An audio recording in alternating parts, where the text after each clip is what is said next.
গাজায় ইসরায়েলি হামলায় প্রাণ গেছে আরও ৪০ ফিলিস্তিনির, আহত হয়েছে ২ শতাধিক। এদিকে উত্তর পূর্ব ভারতের কয়েকটি রাজ্যে বন্যা ও ভূমিধসে ৪৪ জনে উন্নীত হয়েছে প্রাণহানি। এর মধ্যে কেবল আসামে মারা গেছে ১৭ জন। বিস্তারিত কাজী শাহরিনের ডেস্ক রিপোর্টে।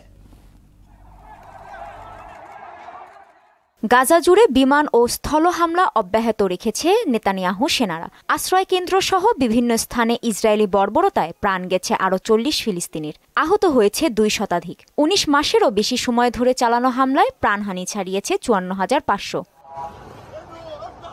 সিরিয়া ও ইসরায়েলের মধ্যে চলছে পাল্টাপাল্টি হামলা। অধিকৃত গোলান মালভূমিতে পরপর ২টি রকেট হামলা চালায় সিরিয়া।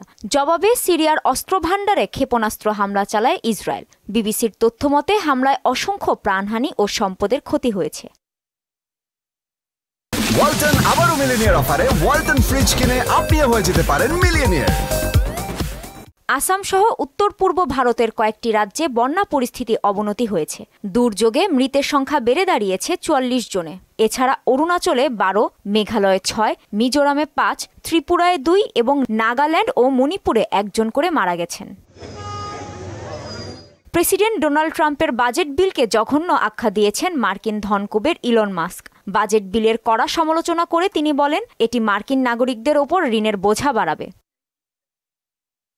কাজী শাহরিন, মোহনা সংবাদ।